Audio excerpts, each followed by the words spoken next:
Olá! Hoje a gente vai mergulhar numa figura bíblica que, olha, muita gente talvez só lembre de um jeito. Marta de Betânia. Uhum. Aquela imagem clássica, né? A irmã super ocupada na cozinha, enquanto a outra, Maria, tá lá aos pés de Jesus. Exato. É a primeira imagem que vem para muita gente. Só que essa imagem, assim, é só a pontinha do iceberg. Tem muito mais coisa na história dela. Com certeza. É uma personagem bem mais complexa e, eu diria, fascinante. Para a nossa conversa de hoje, a gente está se baseando num artigo bem completo do Diego Pereira do Nascimento, sabe? Marta de Betânia, a irmã de Lázaro e Maria. Ele explora bem os evangelhos, a importância teológica dela. E o legado, né? Que vai além da Bíblia. Isso. Então o nosso objetivo aqui é justamente esse: ir além do clichê da mulher atarefada. A gente quer entender a fé dessa mulher, o papel dela na história toda e por que ela ainda mexe com a gente, né? Sim, desvendar essa figura. Então vamos lá. Para começar, como era o contexto dela? Onde ela vivia? Olha, ela morava em Betânia. Isso era tipo um vilarejo bem pertinho de Jerusalém, uns 3 quilômetros só. O que já diz muito, né? Estar tão perto do centro religioso e político da época. Exatamente. E tem uma coisa interessante nos textos. Parece que ela era a dona da casa, a chefe da família, digamos assim. É verdade. Lucas fala que uma mulher chamada Marta o recebeu em sua casa, e João menciona ela primeiro que os irmãos. Isso sugere uma posição de liderança ali no lar, né? Sim, uma responsabilidade. E essa casa, por ser perto de Jerusalém e pela amizade deles com Jesus, nossa, era um ponto estratégico. Um refúgio, talvez. Exatamente. Um lugar onde Jesus podia descansar, ensinar, se reunir com os discípulos, um porto seguro, ainda mais quando a coisa começou a apertar com as autoridades judaicas. Essa amizade íntima é um ponto-chave. E a família? Tinha Maria, que a gente já falou, sempre vista como mais É contemplativa, né? sentada, ouvindo, depois tem a cena dela ungindo os pés de Jesus. E isso em João 12. O contraponto clássico. E o Lázaro, claro, o irmão que Jesus ressuscitou, um milagre que, uau, botou mais lenha na fogueira do conflito, né? Totalmente. Aquele evento acelerou tudo. Agora vamos para aquela cena super conhecida em Lucas 10. Jesus chega na casa delas e Marta tá como? A 1000 por hora. Distraída com muitos serviços. Dá para ver o esforço dela para receber bem, para ser uma ótima anfitriã. O zelo pela hospitalidade, né? Que era um valor muito importante naquela cultura. Sim, mas aí veio o conflito interno, né? Ela se sente sobrecarregada e vai direto em Jesus. Senhor, não te importas que minha irmã me deixou servindo sozinha? Diz para ela me ajudar. Nossa, dá para sentir a frustração ali. É muito humano, né? O cansaço, a busca por validação, talvez até um pouquinho de ressentimento. Total. E a resposta de Jesus? É daquelas que fazem a gente pensar. É fundamental. Ele diz: Marta, Marta, você tá ansiosa, tá perturbada com muita coisa. Mas só uma coisa é necessária. Maria escolheu a boa parte. E isso não vai ser tirado dela. Aí que tá o ponto, né? Muita gente acha que ele criticou o trabalho dela. Pois é, mas não é bem isso. O ponto central não é o servir, mas a ansiedade e a preocupação que estava tomando conta dela. A agitação era tanta que ela estava perdendo a chance de estar ali, presente, ouvindo. Ah, entendi. É mais sobre a prioridade daquele momento, então. Exatamente. Ele não está dizendo não sirva, mas não deixe a preocupação com o serviço te roubar a comunhão, a escuta. É um convite a encontrar um equilíbrio, a não se perder na ansiedade da ação. Faz muito sentido. E essa questão da fé dela, da prioridade, fica ainda mais intensa. Na história da morte do Lázaro, lá em João 11. Ah, sim. Ali a fé dela é testada ao extremo. A história é dramática. Lázaro fica doente. Elas mandam avisar Jesus: Senhor, aquele a quem amas está enfermo. Um recado cheio de confiança nessa amizade, né? Sim, mas Jesus demora. E Lázaro morre. Quando Jesus finalmente está chegando perto de Betânia, Marta corre ao encontro dele. De novo, a gente vê a iniciativa dela, ela não fica esperando. e o diálogo que eles têm ali é de arrepiar. Primeiro, a dor. Senhor, se tu estivesses aqui, meu irmão não teria morrido. Um lamento profundo que reconhece o poder de Jesus, mas também a dor da ausência dele naquele momento. Mas logo em seguida, Ela emenda com uma declaração de fé impressionante. Mas eu sei que mesmo agora, tudo o que pedires a Deus, Deus te concederá. Isso é poderoso. Mesmo no fundo do poço, a fé dela se manifesta. Ela ainda crê no poder de Jesus e na conexão dele com Deus. E aí a conversa fica ainda mais profunda, né? Jesus fala, teu irmão vai ressuscitar. E ela responde com o que ela sabia. A doutrina da época. Eu sei, ele vai ressuscitar no último dia. Ela tinha o conhecimento teológico. Sim, ela conhecia as Escrituras, a esperança judaica na ressurreição final. Mas Jesus leva ela para outro nível. Ele se revela. Eu sou a ressurreição e a vida. Quem crê em mim, mesmo que morra, viverá. Você crê nisso? Uau! Que pergunta direta! E que revelação! E a resposta dela é monumental. É um dos pontos altos do Evangelho de João. Sim, Senhor, eu creio que tu és o Cristo, o Filho de Deus, que devia vir ao mundo. Essa confissão é extraordinária. Coloca Marta no mesmo patamar de Pedro quando ele faz aquela declaração em Cesareia de Filipe. Ela articula com clareza quem Jesus é, a identidade messiânica dele. Mostra uma profundidade teológica imensa, né? Muito além da imagem da dona de casa atarefada. Sem dúvida, ela é uma mulher de profunda percepção espiritual e teológica, mesmo ali no meio da dor mais profunda. Incrível. Mas, mesmo depois dessa declaração tão forte, o lado prático dela não some, né? Quando Jesus manda tirar a pedra do túmulo. Ah, sim. Lá vem a Marta realista de novo. Risos suaves. Exato. Ela diz, Senhor, já cheira mal, já faz 4 dias. É perfeito. Mostra essa convivência dentro dela. A fé gigante e a percepção super prática da realidade. A decomposição era um fato e Jesus, com paciência, lembra ela. Eu não te disse que, se você crer, verá a glória de Deus? E então, o milagre acontece. Lázaro sai. Essa interação no túmulo é fantástica. Mostra as duas facetas dela convivendo. Fé e pragmatismo. É verdade. Depois de toda essa intensidade, a gente reencontra Marta em João 12.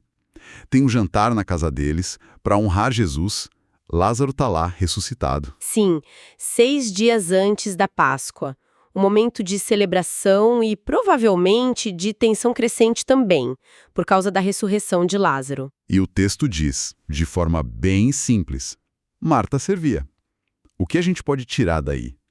Mudou alguma coisa? Olha, essa é uma leitura interessante. Se a gente compara com a cena de Lucas 10, a atmosfera parece diferente. Menos tensa, talvez. Exato. O texto não menciona nenhuma ansiedade, nenhuma reclamação. Ela continua servindo, parece que isso é parte dela, é o dom dela, mas talvez agora com uma serenidade diferente. Como se ela tivesse aprendido algo. É uma possibilidade bonita, né? Que a experiência da morte e ressurreição do irmão e aquele diálogo profundo com Jesus tenham de alguma forma reajustado a perspectiva dela. O serviço agora talvez seja menos fonte de estresse e mais uma expressão de gratidão, de adoração tranquila. Então o encontro com Jesus teria mudado não o que ela fazia, mas como ela fazia. O coração por trás da ação. Pode ser. É uma interpretação que sugere um crescimento espiritual nela, que ela integrou a lição sobre as prioridades. Não que ela tenha parado de agir, mas talvez a ação agora viesse de um lugar diferente, mais conectado, mais em paz. Essa dinâmica Marta-Maria, então, não seria para a gente escolher um lado, mas para buscar um equilíbrio. Exatamente. A vida cristã, ou a vida espiritual de modo geral, precisa das duas coisas. A ação no mundo, o serviço, Marta, e a quietude, a escuta, a contemplação, Maria. O desafio é como integrar isso em cada pessoa. É um desafio bem atual, né? Esse equilíbrio. E o reconhecimento da Marta como figura de fé continuou forte ao longo da história, certo? Muito forte. Ela é venerada como santa em várias tradições cristãs importantes. Católica, ortodoxa, luterana, anglicana. Virou um símbolo de hospitalidade, de fé prática, até de liderança feminina. Tem data de celebração e tudo. Sim, na Igreja Católica, a festa dela é em 29 de julho. E olha que interessante, Em 2021, o Papa Francisco decidiu incluir Maria e Lázaro nessa mesma data, uma forma de celebrar a família inteira, esses amigos de Jesus. Que legal. Reconhecendo o trio. Isso. E outras tradições também têm datas para honrá-la. E a influência dela saiu do âmbito estritamente religioso, você mencionou. Sim, ela aparece até em textos mais antigos, tipo fora da Bíblia que a gente conhece.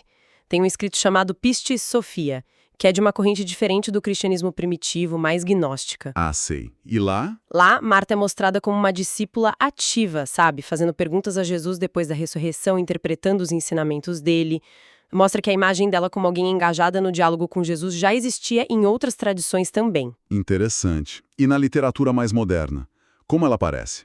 Vários autores se inspiraram nela. Tem o Karel Čapek, que escreveu um conto mais irônico, o Rudyard Kipling, com o poema Os Filhos de Marta, usou ela como símbolo dos trabalhadores práticos, essenciais para o mundo funcionar. O pessoal que põe a mão na massa. Exato.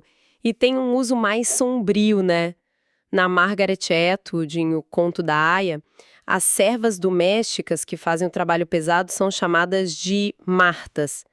Mostra como esse arquétipo do serviço pode ser visto de formas bem diferentes. Nossa, que variado.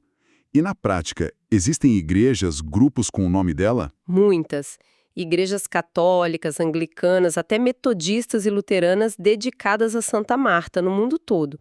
E também congregações religiosas, tipo as Irmãs de Santa Marta, que se inspiram no exemplo dela de serviço e hospitalidade. Mostra que a devoção a ela é bem ampla. E as lendas medievais? Fiquei curioso com isso. Elas pintam um quadro diferente? As lendas medievais são um capítulo à parte. Elas adoravam dar uma turbinada nas histórias dos santos. A lenda áurea, que era tipo um best-seller de vidas de santos no século XIII, foi crucial para isso. E o que essa lenda áurea conta sobre Marta? Conta uma história bem cinematográfica. Diz que Marta, Maria e Lázaro, junto com outros, foram colocados num barco sem remos, sem velas, à deriva no Mediterrâneo. E, milagrosamente, eles teriam chegado na Provença, no sul da França. Uau, uma viagem bem diferente da que a gente imagina. Totalmente. E a lenda ainda diz que eles eram de família nobre, com castelos e tudo mais. Coisa bem medieval mesmo. E a história do dragão? Essa eu acho que já ouvi falar. É a mais famosa. Sem dúvida. É a lenda mais icônica dela, a do Tarasque, o dragão de Tarascon. Conta aí, como foi isso? Bom, segundo a lenda, tinha esse dragão terrível que botava terror na região do Ródano. Metade animal, metade peixe, soltava fogo, um horror. Ninguém conseguia deter a criatura. E aí entra Marta. Exatamente. Ela, com a fé como única arma, foi enfrentar o bicho. Diz a lenda que ela o aspergiu com água benta e mostrou uma cruz, e o dragão ficou mansinho. Sério? Assim? Pois é. Aí ela teria usado o próprio cinto para prender o dragão, como se fosse uma colheira, e o levou para a cidade de Tarascon. E o pessoal da cidade? Aí a parte triste. O povo apavorado matou o dragão. Mas a fama de Marta, como domadora do monstro, ficou.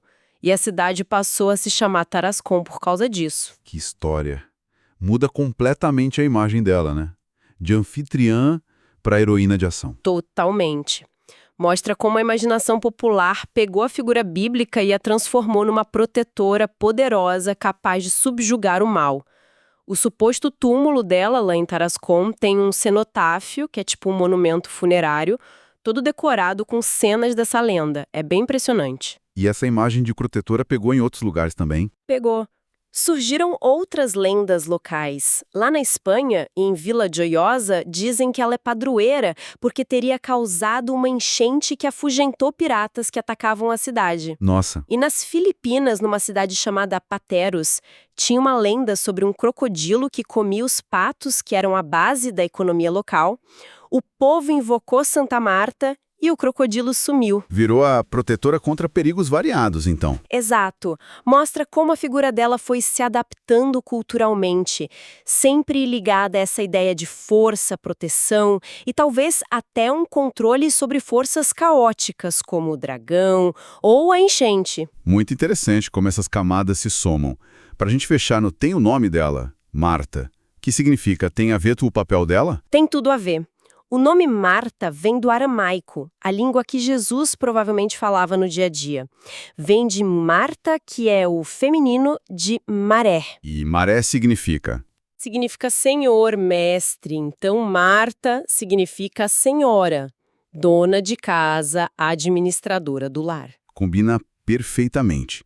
O nome já indicava essa função de liderança e cuidado com a casa que a gente vê nos evangelhos. Exatamente. O nome reflete diretamente o papel dela, como essa mulher diligente, responsável, que recebia Jesus em sua casa. Então, juntando tudo isso, a imagem de Marta fica muito mais rica, né? Ela não é só a irmã ocupada. De jeito nenhum. Ela é líder no lar, é hospitaleira, sim, mas também tem uma fé profundíssima. Aquela confissão dela é um marco. É dedicada ao serviço, claro, mas também alguém real, que sentiu ansiedade, que talvez tenha aprendido sobre prioridades na caminhada com Jesus. Perfeito. E a relevância dela continua justamente aí, né? Nessa tensão que todo mundo vive entre o fazer e o ser, a ação e a contemplação.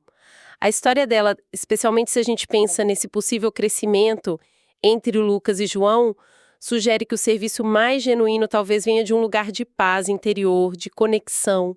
E as lendas, mesmo sendo, lendas, Mesmo sendo lendas, elas mostram o impacto cultural dela. Como a figura dessa mulher forte de fé marcou a imaginação das pessoas por séculos, né? Enriquecem a memória dela. isso deixa a gente com uma reflexão, talvez. Como é que a nossa visão sobre essas figuras históricas religiosas pode ficar mais completa quando a gente olha não só para o texto principal, mas também para as tradições, para as histórias que cresceram em volta delas, como no caso da Marta. É uma ótima pergunta, amplia a perspectiva, né? E pensando no nosso dia a dia, como cada pessoa pode encontrar um jeito de equilibrar as correrias da vida, o lado Marta, que todo mundo tem, com aquela necessidade de parar, respirar, se conectar, o lado Maria. Será que um pode alimentar o outro? Fica aí a reflexão, né? Como fazer essa dança entre ação e quietude na própria vida?